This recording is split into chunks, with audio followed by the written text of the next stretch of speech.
Hi കൂട്ടുകാരെ, journey to success എന്ന YouTube ചാനലിലേക്ക് എല്ലാവർക്കും സ്വാഗതം. അപ്പോൾ നമ്മൾ എന്തായിരുന്നു പഠിച്ചുകൊണ്ടിരുന്നത്? 5ാം ക്ലാസ്സിലെ പാഠഭാഗങ്ങളായിരുന്നല്ലേ പഠിച്ചുകൊണ്ടിരുന്നത്. നമ്മൾ 5 ചാപ്റ്ററാണ് ഫിനിഷ് ചെയ്തത്. എല്ലാവരും പഠിച്ചു കഴിഞ്ഞു എന്ന് വിശ്വസിക്കുന്നു. ഈ ഒരു 5 ചാപ്റ്റർ കഴിഞ്ഞപ്പോൾ തന്നെ നമ്മൾ ടെക്സ്റ്റ് ബുക്ക് 2 ഭാഗമായിട്ടാണ് അല്ലേ, 1ാം ഭാഗവും 2ാം ഭാഗം. അപ്പോൾ 1ാം ഭാഗം നമ്മൾ കംപ്ലീറ്റ് ചെയ്തു. ഇനി നമ്മൾ പോകുന്നത് ഏതിലേക്കാണ്? 2ാം ഭാഗത്തോട്ടാണ്. അപ്പം ഈ പാഠം 6 ഇന്ന് പഠിക്കാൻ പോകുന്നത്. ഇത്തിരി ശക്തി ഒത്തിരി ജോലി. അപ്പോൾ ആദ്യമായിട്ട് ആരെങ്കിലും ഒന്ന് കാണുന്നുണ്ടെങ്കിൽ ഒന്ന് സബ്സ്ക്രൈബ് ചെയ്തേക്കുക. ആ ബെൽ ബട്ടണും കൂടെ ഒന്ന് ഇനേബിൾ ചെയ്തേക്കുക. അപ്പോൾ ഞാൻ ഇടുന്ന വീഡിയോയുടെ നോട്ടിഫിക്കേഷനൊക്കെ നിങ്ങൾക്ക് പെട്ടെന്ന് തന്നെ കിട്ടും. നമുക്ക് ഈ ചാപ്റ്ററിൽ വളരെ കുറച്ച് കാര്യങ്ങളേ ഉള്ളൂ കേട്ടോ പഠിക്കാൻ വേണ്ടിയിട്ട്. ഇതിൻ്റെ തന്നെ കണ്ടിന്യൂഷൻ പല വർഷങ്ങളിൽ ഇങ്ങനെ കടന്നു പോകുന്നുണ്ട്. അപ്പോൾ നമുക്കിപ്പോൾ കുറച്ച് കാര്യം പഠിക്കാം. എന്താണ് ഉത്തോലകങ്ങൾ? നമ്മുടെ നഖം വെട്ടിയും ചുറ്റികയും കത്തിയും നമ്മൾ കിണറ്റിൽ നിന്ന് വെള്ളം കോരുന്ന കപ്പിയൊക്കെ എന്ന് വെച്ചാൽ ഒരു നിശ്ചിത ബിന്ദുവിനെ ആധാരമാക്കി ചലിക്കുന്നവയാണ് അല്ലേ. ഇവയൊക്കെയാണ് നമ്മൾ ഉത്തോലകങ്ങളെന്ന് പറയുന്നത്. ഇനി പ്രധാനപ്പെട്ട ഒരു 3 കാര്യങ്ങളുണ്ട്. ദാരം, യജ്ഞം, രോധം. ഇത് മാറിപ്പോകരുത്. ദാരം എന്ന് പറയുന്നത് ഒരു എക്സാമ്പിൾ പറയുകയാണെങ്കിൽ നമ്മൾ ഒരു വലിയ പാറക്കല്ല് പൊക്കാൻ വേണ്ടിയിട്ട് ഒരു വലിയ കമ്പ് വെച്ചിങ്ങനെ പാറക്കല്ലിങ്ങനെ ഉയർത്താൻ ശ്രമിക്കുകയാണ്. അപ്പം ഒരു ഉത്തോലകം ചലിക്കാൻ ആധാരമാക്കുന്ന ബിന്ദുവിനെയാണ് നമ്മൾ ദാരമെന്ന് പറയുന്നത്. ഇനി ഞാൻ യജ്ഞം എന്ന് പറയുന്നത് ഞാൻ ആ കല്ല് ഉയർത്താൻ വേണ്ടി എത്രത്തോളം എഫേർട്ട്, എത്രത്തോളം ബലം പ്രയോഗിച്ചു, അതിനെയാണ് നമ്മൾ യജ്ഞം എന്ന് പറയുന്നത്. ഇനി രോധം എന്ന് പറയുന്നത് എന്താണ്? ഈ കല്ലിൻ്റെ ഭാരം ഉണ്ടല്ലോ, ഈ കല്ലിൻ്റെ ഭാരം എല്ലാം അനുഭവപ്പെടുന്ന ആ സ്ഥാനത്തിനെയാണ് നമ്മൾ രോധം എന്ന് പറയുന്നത്.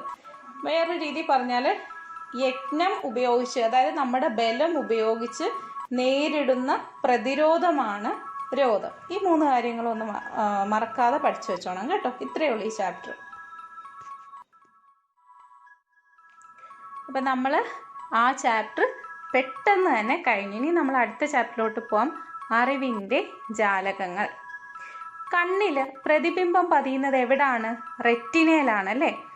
ഇനി ദ്വിനേത്ര ദർശനം എന്ന് പറയുന്നത് എന്താണ്? ദ്വി എന്ന് പറഞ്ഞാൽ 2 എന്നാണ് അർത്ഥം അല്ലേ. അപ്പം 2 കണ്ണും ഒരേ ബിന്ദുവിൽ ദർശിക്കുന്നു, അല്ലെങ്കിൽ ഒരേ ബിന്ദുവിൽ കേന്ദ്രീകരിക്കുന്നു.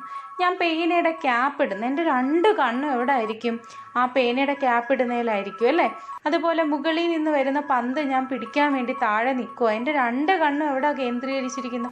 പന്തിലാണല്ലേ. അപ്പോൾ അത് രണ്ടും അതിനൊരു എക്സാമ്പിളാണ്. ഇനി വൈറ്റ് കെയിൻ എന്ന് പറയുന്നത് നമ്മുടെ അന്ധരായ ആളുകൾ സുരക്ഷിതമായിട്ട് സഞ്ചരിക്കാൻ വേണ്ടിയിട്ട് ഉപയോഗിക്കുന്ന ഒരു വെളുത്ത വടി കണ്ടിട്ടില്ലേ, അതിനെയാണ് നമ്മൾ വൈറ്റ് കെയിൻ എന്ന് പറയുന്നത്. അപ്പോൾ അതിൻ്റെ അറ്റത്തായിട്ടൊരു അലൂമിനിയം ദണ്ടാണുള്ളത്. ഈ അലൂമിനിയം ദണ്ട് നമ്മുടെ ഈ സർഫസിലൊക്കെ തട്ടുന്ന സമയത്ത് ഒരു ചെറിയ സൗണ്ട് കേൾക്കും. ആ ഒരു സൗണ്ട് വെച്ചാണ് ഇവർ നടക്കാൻ വേണ്ടിയിട്ട് മുന്നിൽ തടസ്സങ്ങളൊന്നുമില്ല എന്നുള്ളതും മനസ്സിലാക്കുന്നത്. അടുത്തത് ബ്രെയിൽ ലിപിയാണ്. ബ്രെയിൽ ലിപി എന്ന് പറയുന്നത് നമ്മുടെ അന്ധരായ ആളുകൾ അവർക്ക് എഴുതാനും വായിക്കാനും ഉപയോഗിക്കുന്ന ലിപി സമ്പ്രദായമാണ്. നമ്മൾ ടി വിയിലൊക്കെ കണ്ടിട്ടുണ്ടല്ലോ, നല്ല കട്ടിയുള്ള വെള്ള പേപ്പറിൻ്റെ അകത്ത് ഇങ്ങനെ ഡോട്ട് പോലെ കുത്തു പോലെ അവരതിൻ്റെ അകത്ത് ഇങ്ങനെ ടച്ച് ചെയ്ത് ഇങ്ങനെ വായിച്ച് പോവും. അപ്പോൾ അവരെ സഹായിക്കുന്നതാണ് ബ്രെയിൽ ലിപി എന്ന് പറയുന്നത്. ഇത് വികസിപ്പിച്ചെടുത്ത ശാസ്ത്രജ്ഞനാണ് ലൂയിസ് ബ്രെയിൽ എന്ന് പറയുന്നത്. ഇനി ഏറ്റവും കൂടുതൽ ഘ്രാണശക്തി ഉള്ളത് ആർക്കാണ്? സ്രാവിനാണ്. ഏറ്റവും കൂടുതൽ ഘ്രാണശക്തി ഉള്ളത് സ്രാവിനാണ്. ഇനി പാമ്പ് മണം തിരിച്ചറിയുന്നത് എങ്ങനെയാണ്? മൂക്ക് വഴിയാണോ? ഒരിക്കലും അല്ല. പാമ്പ് എപ്പോഴും നാക്ക് വഴിയാണ് മണം തിരിച്ചറിയുന്നത്. ഇനി എന്താണ് സ്നെല്ലർ ചാർട്ട്? എന്തിനാണ് സ്നെല്ലർ ചാർട്ട് ഉപയോഗിക്കുന്നത്? നമ്മൾ ഡോക്ടറിൻ്റെ അടുത്ത് പോവുകയാണ്, നമുക്ക് എന്തെങ്കിലും കാഴ്ചയ്ക്ക് പ്രശ്നമായിട്ടൊക്കെ.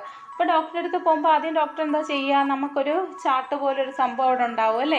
ABCD 1 2 3 ഒക്കെ എഴുതി അതൊക്കെ വായിക്കാൻ പറയും അല്ലേ. അപ്പോൾ നമ്മൾ എത്ര മീറ്റർ ദൂരെ നിന്നിട്ടാണ് അത് വായിക്കേണ്ടത്? 6 മീറ്റർ ദൂരെ നിന്നിട്ടാണ് സ്നെല്ലർ ചാർട്ട് വായിക്കേണ്ടത്. കാഴ്ച പരിശോധിക്കാൻ വേണ്ടിയിട്ടാണ് ഉപയോഗിക്കുന്നത്.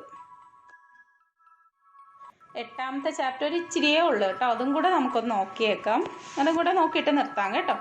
അപ്പം അതിലൊരു ആദ്യത്തെ ഇമ്പോർട്ടൻ്റ് ആയിട്ടൊരു കാര്യമാണ് നമ്മുടെ രോഗങ്ങളൊക്കെ ഇതുവഴിയാണ് പകരുന്നതെന്നുള്ളത്. ഇപ്പോൾ എന്ന് പറഞ്ഞാൽ രോഗത്തിൻ്റെ ഒരു സീസൺ തന്നെയാണ് അല്ലേ, കൊറോണ പോലത്തെ. അപ്പോൾ തീർച്ചയായിട്ടും ഇതിൽ നിന്ന് ഒരു ക്വസ്റ്റ്യൻ ചോദിക്കും. വായുവിലൂടെ പകരുന്ന രോഗങ്ങളാണ് ജലദോഷം, ചിക്കൻ ബോക്സ്, മീസിൽസ്, ക്ഷയം. വെള്ളത്തിലൂടെ ആഹാരത്തിലൂടെയൊക്കെ പകരുന്നതാണ് എലിപ്പനി, ടൈഫോയിഡ്, കോളറ, മഞ്ഞപ്പിത്തം. ഈച്ച മുഖേന പകരുന്നതാണ് കോളറ, വയറിളക്കം. കൊതുക് മുഖേനയാണെങ്കിലോ മന്ത്, മലമ്പനി, ഡെങ്കിപ്പനി, ചിക്കൻ ഗുനിയ. സമ്പർക്കം മുഖേന പകരുന്നതാണ് ചെങ്കണ്ണ്, കുഷ്ഠം. ഇപ്പം കൊറോണയും കൂടെ നമുക്ക് ഉൾപ്പെടുത്താം. സമ്പർക്കം മുഖേനയാണ് പകരുന്നത്.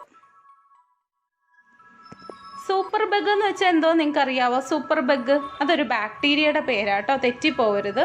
സൂപ്പർ ബഗ് എന്ന് പറയുന്നത് ഒരു ബാക്ടീരിയയുടെ പേരാണ്. മോഹൻ ചക്രവർത്തിയാണ് ഇത് വികസിപ്പിച്ചെടുത്തത്. ഇനി നമ്മുടെ കൊതുകിൻ്റെ മുട്ടയുണ്ടല്ലോ, അത് വിരിയാനെടുക്കുന്ന കാലയളവൊന്നും ഓർത്ത് വെച്ചോണം. 8 ദിവസം മതി കേട്ടോ. 8 ദിവസമാണ് കൊതുകിൻ്റെ മുട്ട വിരിയാനുള്ള കാലയളവ്. ഇനി അരിമാവ് പുളിപ്പിക്കുന്നത് ആരാണ്? ബാക്ടീരിയയാണ്. ഇത്രയേ ഉള്ളൂ കേട്ടോ ഈ പാഠത്തിൽ.